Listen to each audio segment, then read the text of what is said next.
Blog Talk Radio. Welcome to the Institute for Personal Development, Kriya Yoga Ashram, where total consciousness is the new frontier. Kriya Yoga is union of the individual with the divine. Join us as we explore the practices to initiate this process. Good morning. Welcome to the Voice of Yoga. Let's talk consciousness. I am your hostess, Lisa Winton, and with me is Kenny Toy, also known as Swami Jayananda, founder of the Institute for Personal Development, located here in Hampton, New Hampshire. Good morning, Swami. Thank you for being here today. How are you? Good morning. I'm doing very well today. How about you? Well, I'm doing great today, too. Thanks for asking. And we'd like to thank you all for tuning in. Today in the Voice of Yoga, we will talk about the dynamics of spiritual healing as the state of being conscious of the eternal divine principle. Listen as we explain the difference between mental, material energy and spiritual truth. In this show, we will discuss the metamorphosis of a consciousness graduating from mental, material awareness to spiritual identity. Welcome to the Voice of Yoga. We are talking consciousness. Join the Kriya Yoga Spiritual Advance to get the light in your soul and reveal the perfect divine kingdom. Swami, I see the title of today's show is Developing the Healing Consciousness. What exactly is the healing consciousness? Yeah, to be conscious of yourself as being whole, complete. In this model, to heal means to be whole, and to be whole is to be spiritual. There's no other way to do this. To be spiritual is to be born again of spirit. This rebirth is a real experience and has an evidence procedure. Just like the butterfly differs from the caterpillar, the mortal is different than the immortal. Mental material energy is different than spiritual substance. We state some formulas like consciousness is experience, how we think is what we become, like attracts like, nature is determined by the sum of the habits. To keep spiritual science a science, we use the testimony of the corporeal senses as the check engine light on the dashboard of consciousness. The physical body is a diagram of the mortal mind, which is the false sense of life. The outer world of sense and the inner world of spirit become one when divine truth is the only consciousness. Now, to put all of this together in a comprehensive, intelligible procedure is what we are attempting to do here. Because to develop the healing consciousness isn't just a declaration. Swami, I have a curiosity here. Can you just give us a little bit more information about what you mean when you say the corporeal senses as the check engine light on the dashboard of consciousness? What should we know about that? What should we become aware of? Yeah, when you start working with divine science, you start with the principle. And the principle is life is perfect, it's whole, but it's spiritual, it's incorporeal. And the benefit of having this mind-body complex is our ability to initiate this process in development. Without it, there's no way of knowing how we're thinking, what we're conscious of. And so if you start out and you have knowledge of the divine principle, this invisible, intangible omnipresence, that gives you a starting point, gives you a foundation. We know that life is perfect. We know it can't be anything else. Now, is the outer world of sense and the inner world of spirit one? Because if it isn't, then we know that there is some division. And that's this false sense of existence. That's the mortal mind.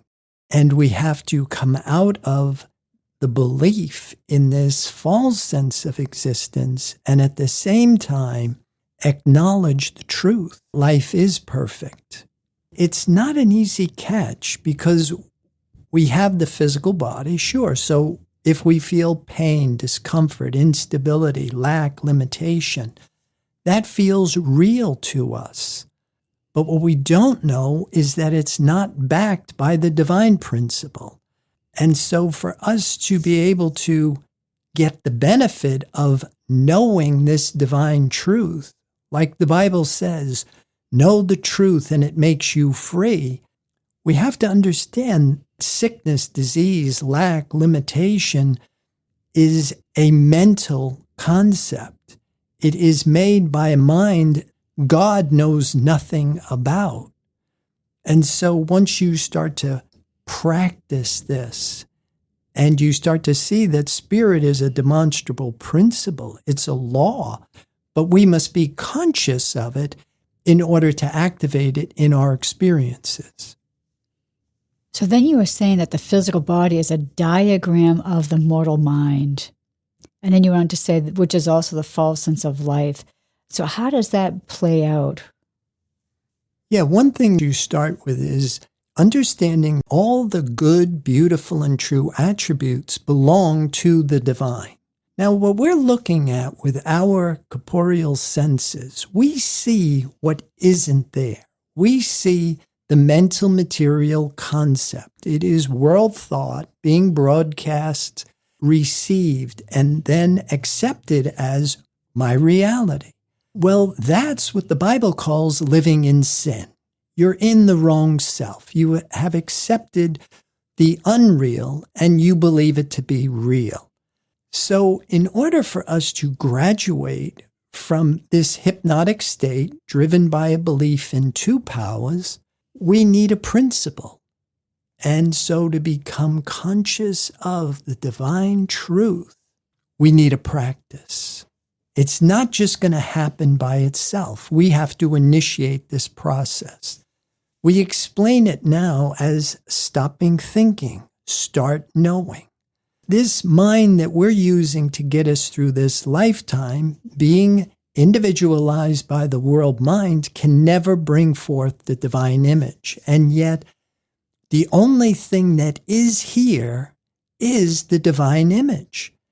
This perfect creation held, controlled, and governed by absolute goodness. That's the only thing that's here, but we can't see it with the mind we're using to get us through this lifetime. So we start with a belief that it's there, and we start to lose the belief we have in the testimony of the corporeal senses.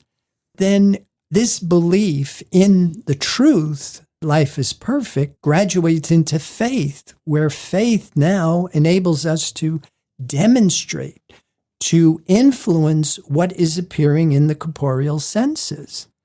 This is what the message of the Christ was all about. Heal the sick. Healing becomes your litmus test. And so now we have to understand, well, what does it look like when I am in spiritual identity? So we talked about the development of this healing consciousness. Where would you advise us to start? Well, I have something here from Joel Goldsmith, The Infinite Way, page 16, and I'll read it. The development of spiritual consciousness begins with our first realization that what we are beholding through the senses of sight, hearing, taste, and smell is not the reality of things, disregarding appearances entirely. The first ray of spiritual illumination brings us hints of the divine, the eternal and the immortal. End of quote. He says, and I'm paraphrasing, if what you call truth is reasonable, be suspicious of it. Reason gets walked through the open door of revelation. Life is purely spiritual and perfect. To realize this truth is the miracle. So we need to realize what we're calling life isn't life at all. I know you have said that before. And realizing what we are seeing through our senses or feeling through our senses isn't real. That is the lie. Is that correct? We may have to think differently about what we think truth is, in order for us to be suspicious of it. Kind of hoping maybe we can dig a little deeper with that. Yeah, like Joel Goldsmith said, if what you're calling truth is reasonable, then be suspicious of it. Think about Jesus walking on water, feeding the 5,000 with 5 loaves and 2 fishes, eliminating blindness and crippledness, all of these miracles. None of this is reasonable to material or mortal sense. So we have to open up our identity, because with this divine principle, all things are possible. If what you're doing is only reasonable, then you have to question it, because we can change finite bad to finite good with this mortal mind and belief and thought. Changing how we think from negative to positive has a certain degree of effect, but this isn't the goal of Kriya Yoga. Liberation, freedom from mortality, freedom from the cycle of death and rebirth is what we're striving for. And if that's what your goal is, then you have to really be able to test what it is that you're doing. So you're saying we have to think about ourselves differently. I've always thought Jesus was showing us the way of how to do the things that he did. And that is in all of us to have this capability. Right. The message of the Christ is the kingdom of heaven is at hand. Jesus didn't come down here to do a patch-up job on God's handiwork. He wasn't here to fix human problems. He was here to reveal the truth. The kingdom of heaven is at hand. What you're looking at with your corporeal senses isn't the divine creation. That's the secondary creation. And Mary Baker Eddy figured that out reading the Bible. Of course, then she practiced this principle. Being conscious of this divine truth began to reveal the divine creation. And so if you're a faithful witness to what is invisible and intangible to your corporeal senses, and you don't react to them, then you have the promise Scripture gives us. So we talked about earlier about what we see around us really is the false.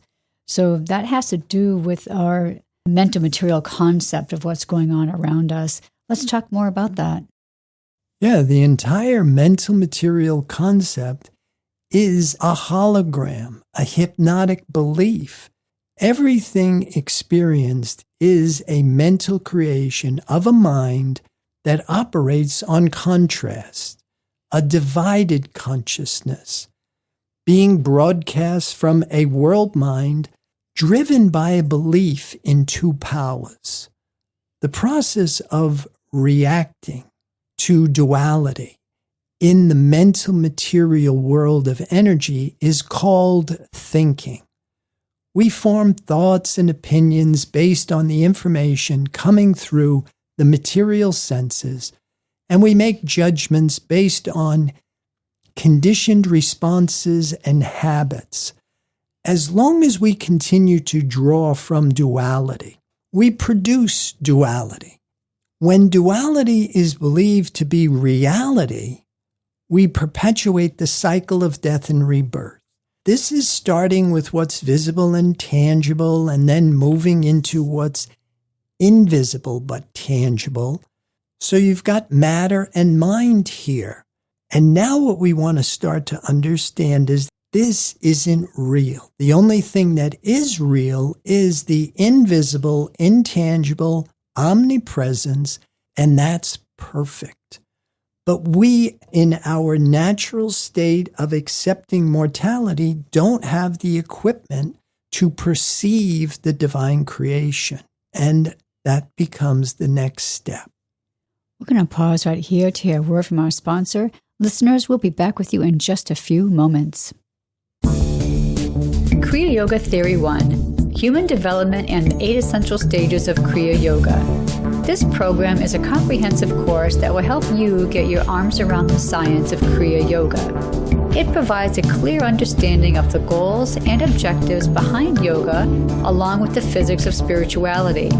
It includes the practices, supportive concepts of Kriya Yoga, and the process in human development, apotheosis, the process of the human becoming divine. A complete guide on how to become a human in the adult state. Get the light in your soul and experience the simplicity and joy of union with the divine. This course is available in live classes at the ashram or online with 8 videos or 4 CDs. Visit our website, www.ipdtransform.com, for more information. Welcome back. For those who are just joining us, you're listening to The Voice of Yoga, and we are talking consciousness. Swami, we have something here from Herb Fitch, Realization of Oneness, and this is Class 20, Side B. I think this is going to continue on to what we're just talking about, and I'm going to read it. You have a pain in the arm. The first thing you want to do is find out why. Why? And then you want to get rid of it. You try to trace your movements. When did I bump it? Who hit me? Did I do it while I slept? Is it returning to something back in the years that have gone by? Was it something I ate? Or am I getting something and this is a sign of it? All these things can run through your mind. Now let's see first of all that whether it's your arm or your business, it makes no difference. The same principle will apply, and I'm only using this arm to start with. Now that arm is your mental concept to begin with. The arm itself, before it's even hurt, it's your mental concept. God didn't make that arm. God made nothing physical. God isn't protecting that arm, and that's why it hurts. It's your mental concept, just as the world is outside, seemingly, but is actually in your mind. So is your arm. Your arm is within your mind. Whether it's a happy arm or an unhappy arm, it's within your mind.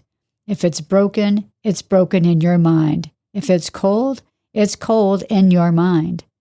Let's forget the arm then, and let's go to that mind. In your mind is your arm, and therefore in your mind is the pain in that arm. In your mind is the swelling in that arm. Now let's rest there a minute. Whose mind are you in? The world mind or the divine mind? You're in world mind. You're in a mind beholding iniquity, a mind in which there is the darkness, a mind which beholds that which is not created of the Father. What is your problem, the arm, or that you're in the wrong mind? And so have ye that Christ mind. And notice the difference. And that is another way we're going to come into the realization of Christ. End of the quote. So Swami, I want to stop there for a minute and talk more about when he says, your arm is within your mind, and then he asks us, whose mind are you in? Can you give us another way we can find out if we're in mortal mind or divine mind? Yeah, again, using the testimony of your corporeal senses. All the good, beautiful, and true attributes belong to the divine. So if your thoughts are being influenced by spiritual awareness, then you must be outpicturing the peace, love, joy, goodness, kindness, gentleness, faithfulness, patience, temperance. But if what's appearing in your corporeal senses has duality, good and bad, a mix, sickness, suffering, disease, lack, limitation, like Herb said, God didn't make these things. And if they're appearing in your experiences, then you have to understand they are being received in your mind. Now, one thing that you will start to learn is what is appearing in the corporeal senses is never real. Even the good, beautiful, and true, it's a false sense of life. The idea here is to live above corporeal sense, but to walk reason through the open door of revelation and now live in the divine kingdom, the divine self, to know yourself spiritually. I know the first time I read that, when Herb says God did not make the arm, it reminded me of the first verse in the book of John. I'll just read verses 1 to 3. In the beginning was the Word, and the Word was with God, and the Word was God. The same was in the beginning with God. All things were made by him, and without him was not anything made that was made. End of the verse. So I'd like to get your thoughts on that. Yeah, as you start to drill down with this, you start to see this world of duality could not be the divine creation, that a perfect being could not create an imperfect image. And now we have to reverse engineer that because we're starting out accepting imperfection as identity. And yet that's a false sense of life. It's what they call sin. And we have to figure out, how do we do this? How do I develop the healing consciousness? How do I realize the truth that I am whole? I'm not a finite mortal being.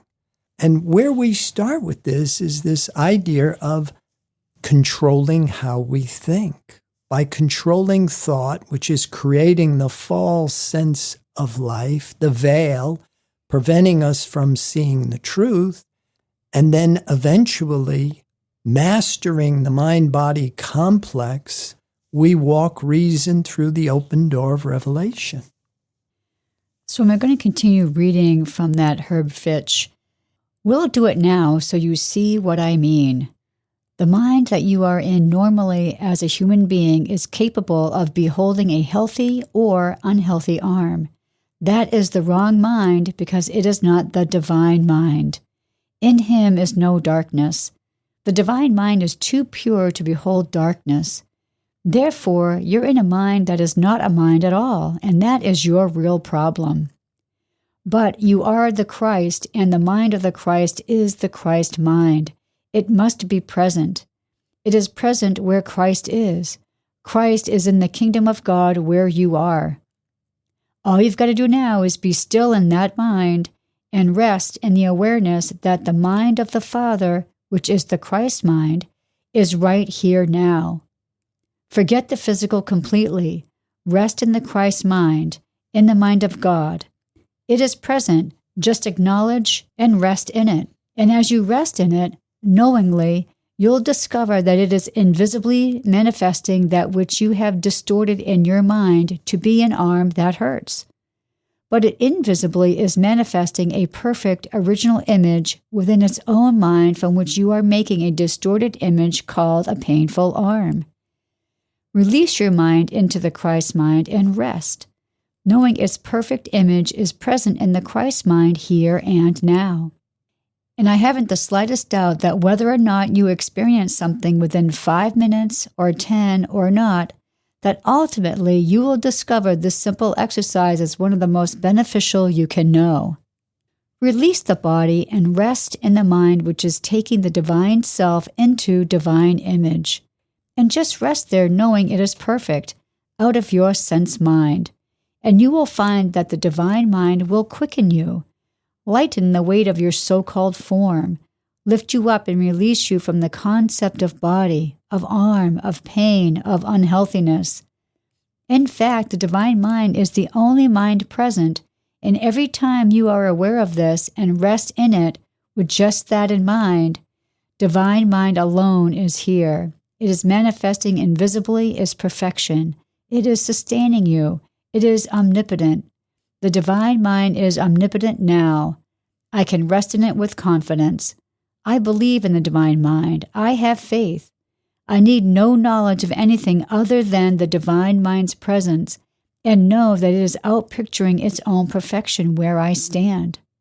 There is tremendous release as you do this, and the quickening lasts for a long, long time. You never have to heal a body, ever. In fact, you cannot. You simply forget that body completely and rest in the one mind, and you'll find it's taking care of the divine body, and there is no other. From this quietness, divine body begins to become more of your expression than the undivine mortal body, until you're released. And it's nice to walk away from this light-hearted and light-footed, because the moment you let go of your mind and rest in the real divine mind that is present, you lose all of this friction of the world. End of the quote. So Swami, it does seem like Herb is giving us a pretty good indication of how we can develop this spiritual mind. For me, I really like to use something Mary Baker Eddy said in Science and Health. You render the divine law of healing obscure and void when you weigh the human in the scale with the divine, or limit in any direction of thought the omnipresence and omnipotence of God. End of quote. To begin to understand this statement, we must know there is no human experience, and the difference between thinking with the corporeal senses and knowing with spiritual sense. In oneness, there's no separation, no two or opposition. It is the mortal mind that presents the counterfeit, and thinking is the operation of the false sense of existence. We can't know the divine idea with the mortal mind. It's not like the divine principle doesn't want us to do it that way. There's only one way to know truth, and that is with the mind of Christ.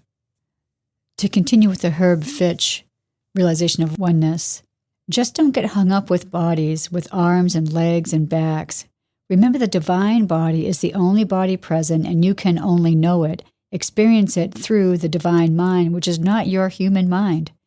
Rest in the divine mind, knowingly, confidently.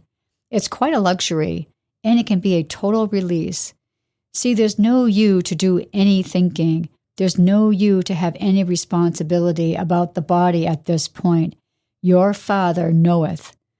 It wouldn't matter if you were talking about your business, about your plans, or about anything in your life. Forget it. Get into the divine mind and rest and watch. What you were conjuring up in your mind is but a limited concept about the real thing, which is ever present in divine mind. And as you rest in divine mind, you'll find your peace. You'll find you never have to deal with anything physical in the entire world. Let the divine mind reveal the spiritual perfection that is present where you have interpreted something into a physical thing. This too is washing the mystical body. It is the releasing of concept. It is the walking out on the water of spirit. End of the quote. Yeah, well, this is not the normal grist for the mill. To take this to the next level, to understand that the mind you're using to get you through this lifetime can't bring forth the divine image, and to learn how to control how you think to the extent that you can stop thinking and make your mind aware for the operations of the divine mind, so that you can eventually be able to become cognizant of the divine creation. We have to stop interfering with this divine mind, which is pouring out its wisdom continuously by thinking. And in silence and in stillness, we watch, we wait, we listen, and we let divine truth reveal itself to us. And then letting it take over the scientific government of your being. And like Herb says, then you start to see what's happening to this mental material concept, because that becomes your monitor. That's how you know what you're calling truth is the one true truth. And from that, you can say, let there be light, and there's light. That's going to complete our show for today. Listeners, be sure to visit the website www.ipdtransform.com. On any of the pages, you scroll down, you'll see several buttons there that you can press to further your understanding. Swami, any final thoughts about today's program? Well, I would like to encourage people to join the Kriya Yoga Spiritual Advance, get the light in your soul, and reveal the perfect divine kingdom. Namaste. Thank you for listening to our program, The Voice of Yoga. This is Lisa Winton along with Swami Jayananda signing off. Have a wonderful Kriya Yoga realization. Namaste.